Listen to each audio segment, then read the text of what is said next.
Good morning and welcome to the Bulldog Morning News Show, the place for you to find out about everything going on here at McCracken Middle School.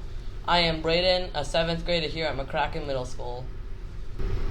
Good morning, McCracken. I am Joseph Prohaska, and let's get today started.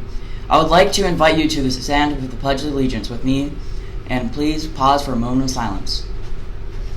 I pledge allegiance to the flag of the United States of America and to the republic for which it stands, one nation, under God, indivisible, with liberty and justice for all.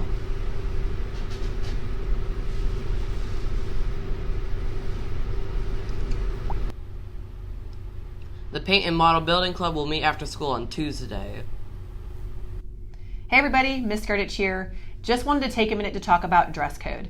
Here's what we're seeing at this point in the year with dress code.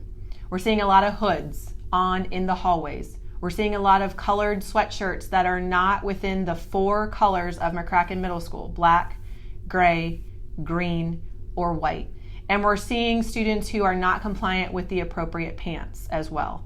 At this point, we know the dress code, and I'm expecting that as students, you all take the opportunity to use this as a warning, but understand that it is extremely important that we are in compliance with dress code.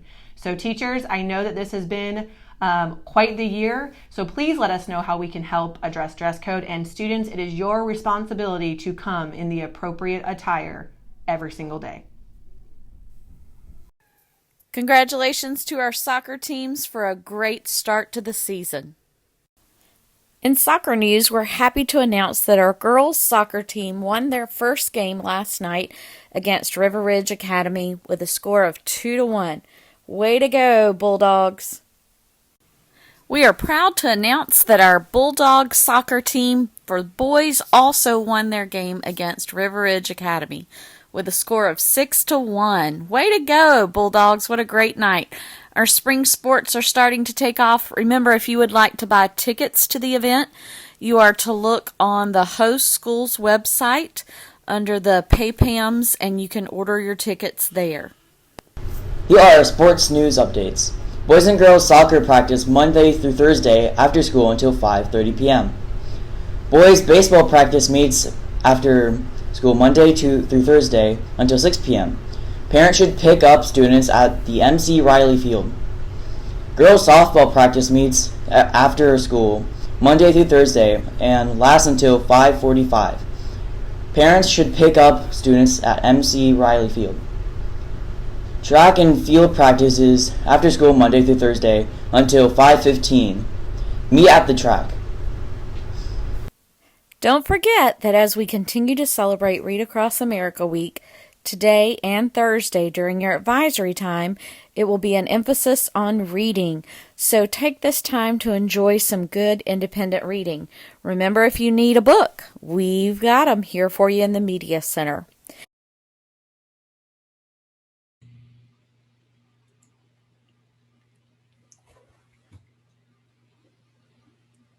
Good morning, everyone. I'm Mrs. Beeler, and I teach 7th grade ELA.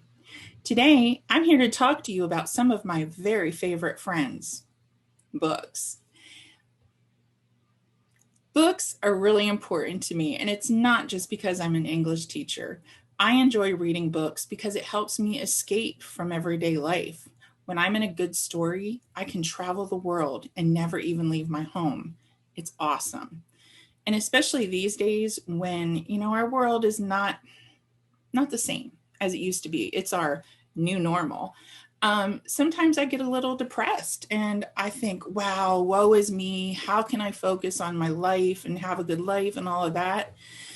And then I start reading a book where maybe the main character has a lot of problems they're dealing with. And I realize that, hey, my life's not that bad. So what I'm trying to say is that a book is a good way to escape the world that you're in and find another one that you prefer. So when you get the chance, please stop by our media center and check out a book with Mrs. Sunday or Miss Europe. Or if you're virtual like me, you could always go to the class link and find the Sora app. It looks like a little spaceman going flying through the air, and you can read a book online. So Make sure you have a book. And happy Read Across America Week.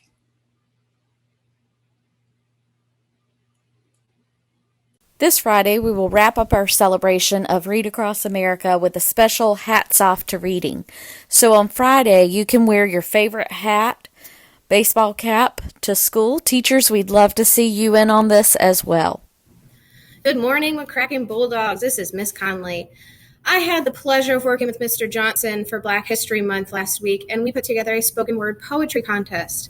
We had about 27 or 28 entries in the poetry contest, which was amazing. So first, I want to thank you all for submitting an entry if you did, and thank you all for listening during your English classes and submitting your votes too. We had a ton of votes, but we came out with 3 top winners.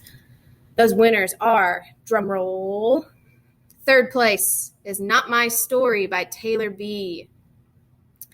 We'll listen to all of these top 3 in just a minute. Second place, Poem by Wade S.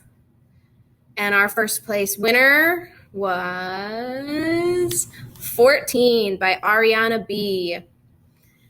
Congratulations to those top 3 winners. Please come see me in my room 625, and I have an amazing little gift as a huge token of gratitude for submitting some lovely, personal, intense, amazing poems. Now, we also had some other amazing poems. All of them were great, but we had some honorable mentions that I wanted to let you guys know about. Do I Exist by Riley A. It Wasn't Just You by Martha A.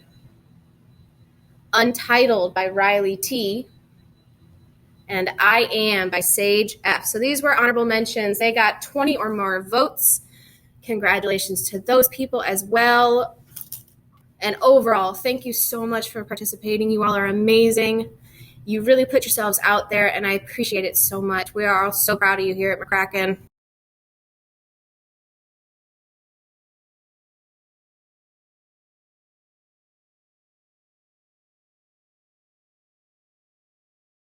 All right, so here are the 3 top winners of our spoken word poetry contest. They recorded their own poems for you to hear now. This is third place, Not My Story by Taylor B. I wanted to write a story about my racial struggles. Then I realized that I didn't have any. I wanted to speak out on my behalf about how much people of color struggle every day. Then I realized that I couldn't, but I can still use my voice so that people will listen to those who can't speak out about it. To those who have no voice because no one will listen or just simply don't care. So I'm going to use my voice so that the silent will be heard. I was going to talk about how scared I got when I saw an employee following me around the grocery store thinking I'm going to steal something. But I can't because that has never happened to me. I was going to talk about how I make sure I'm going to the correct speed at all times so that I don't get pulled over. But then again, I can't because I've never had the fear of having a skin color that is so discriminated against and hated upon for something that they cannot control. So I will use my voice to tell their story so that the silent will finally be heard. And our second place poem by Wade S. With the words of Martin Luther ringing in my ear, the lynching and hate criming for the color of my skin is what I fear. While Miss Park sat in the back of the bus, people think that was oh so long. Her powerful words still have impact to this day, noted as her powerful song. Or Harriet fighting for the rights of both women and Black people at the same time. Her face should be on the 10-cent dime, but I guess we aren't just yet in that time. A lot of people underestimate just how alive and well racism is. But think about what if it was your mother, father, or your future kids. No one should live in fear for their life. No one should be worried if they'll ever see their husband or wife. No one should have to live that life. And our first place poem, 14 by Ariana B. It hurts being hurt by males since age 6. The first male who ever hurt me was my father. My hero, my inspiration, my everything. All the memories come rushing to my head, everything. All the family dinners, the holidays, the football, even the bad decisions, everything. It seems I'm constantly hurt by males, but why do I go back? Why do I do it? I'm 14, I shouldn't be worrying about males, but I do. Maybe it's because I crave the validation, maybe the love, maybe the care. Maybe I crave the attention I always wanted from my father that he gave to other things. Maybe that's why I try this whole relationship thing on a never-ending cycle. I'm 14. I just want to be loved the way my father never actually loved me. Maybe that's why love always hurt me, and maybe that's why it hurts so bad when they leave. I had my first love at age 12 and watched him fall into the wrong path. But why would I put myself through that when I knew what my dad was doing in the bathroom at age 8? Because of the validation? Maybe that's why I stopped myself from getting too attached now. Maybe because now my dad's gone, he's gone too.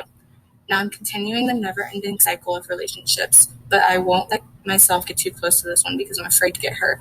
The relationship before this one ended as he was on his way to my best friend's house to tell her he loved her. I got that call and it broke me. I broke down into tears and I promised myself I would never get that attached again. I'm 14. And there you have it, folks. Your top 3 winners of the spoken word poetry contest. Again, I want to thank you all so much for participating. Those of you that submitted poems and those of you that voted and listened to your classmates' poem. If you see these guys around school, tell them that was an amazing poem. Give them some love, some respect, because this takes a lot of courage to submit a poem from your own brain, from your heart, from your soul, to have the whole school listen to it. So we are proud of you, we respect you, and we thank you so, so much.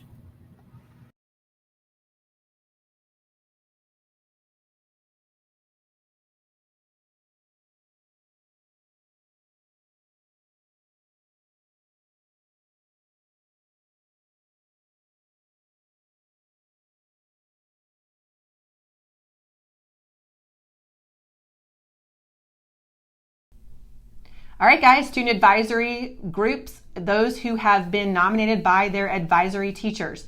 We're going to be meeting on Wednesday morning, this coming Wednesday, in the cafeteria at 8:30 in the morning. It'll be a quick little meeting, and then we'll talk through some of our goals.